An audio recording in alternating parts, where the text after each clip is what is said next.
How's it going, everyone? Welcome back to another video, and welcome back to the Salamander Wilds. This time around, I'm going to be doing more of a generalized care guide that's aimed at anyone that's probably thinking about getting into the hobby for the first time, or anyone that just wants to know about some more basic knowledge that can be applied to most newts and salamanders.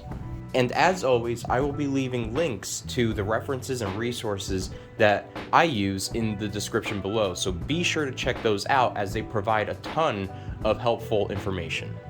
And I'll be separating this care guide into a few different parts, that way the videos aren't too long and hopefully a little bit easier to digest.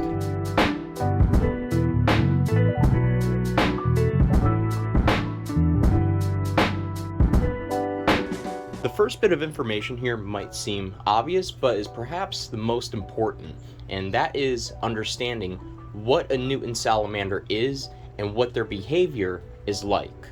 So in regard to what a newt and salamander actually is, I bring this up because many people think these animals are lizards due to the fact that they do resemble a lizard. They have a tail, 4 legs, and they crawl around like one.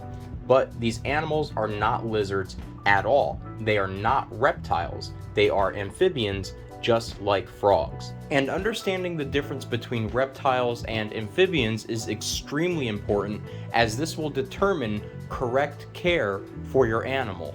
So let's take a closer look at what newts and salamanders are, and we'll be using my go-to favorite resource for these animals, Caudata.org. It is a fantastic website that contains a lot of great information. I'm going to leave the link to the website in the description below, so be sure to check this website out. Newts and salamanders fall under the order Caudata or Caudata. Forgive my possible mispronunciation here. And this order contains 9 families, resulting in many different species spread out across the world and living in a variety of unique environments and living situations. And so we could just quickly scroll down through the website and look through the different families here and check out the variety of salamanders that are unique to each family, just to get a better understanding of the complexity of these animals and how different they are from reptiles. Now, the first family here consists of what is known to be mole salamanders, which contains, I think, some of the more well-known and most popular salamanders in the pet trade, one of which I believe to be the most popular, the axolotl. Now, many different newts and salamanders have a variety of common names and nicknames that are used. And generally, I think these are harmless. However, some can be misleading, and I think the axolotl is no exception to this. It's also known as the Mexican walking fish, but an axolotl is not a fish nor a reptile at all.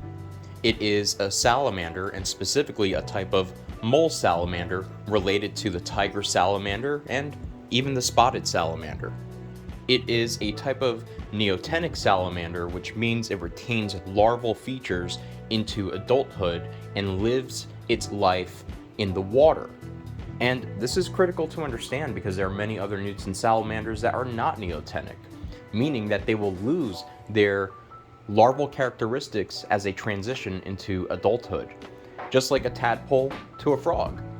There are many newts and salamanders that start off as an aquatic larval stage, and then as they transition to adulthood, they will lose those external feathery gills and paddle-like tail that made them suitable for their aquatic environment.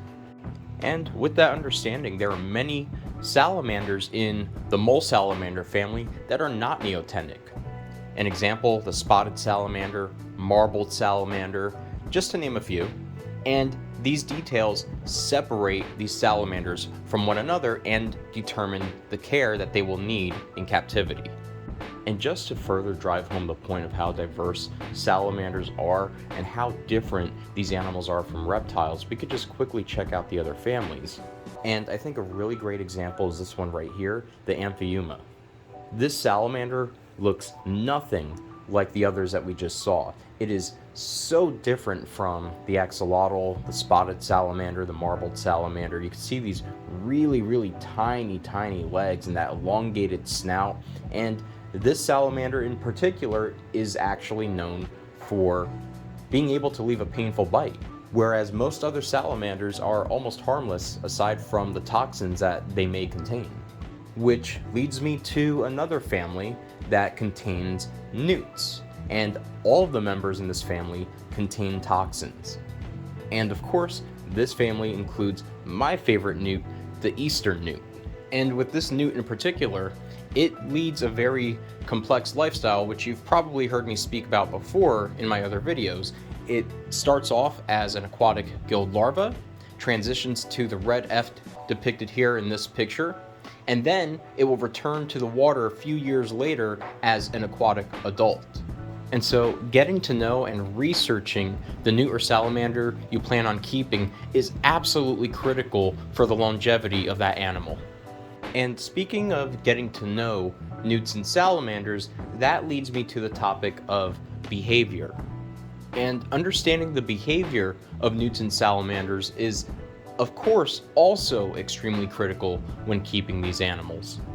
And I think a good place to start off here is talking around this comment that came up on one of my previous videos, tank mates for newts and salamanders, and I'll leave the link to that video in the description below. But this comment said something along the lines of, it sounds like keeping newts and salamanders is terribly boring and that they're into ecosystems and not monocultures. And this was seemingly in response to me discussing proper and realistic tank mates for newts and salamanders. And we're going to check out the rest of this page here to give examples as to why newts and salamanders should be kept with their own species and only certain other animals. But before I do that, I just want to say it's really important to understand that newts and salamanders are not community animals. They are perfectly happy alone or perhaps with another newt or salamander of their own species, but that still depends on the species that you're actually keeping. Some newts or salamanders may be more peaceful than others, while larger salamanders may attempt to eat a smaller one. So we're gonna check out the rest of this page and just check out some examples of disasters when mixing different species of animals with newts and salamanders, and you can see some of the catastrophic results here.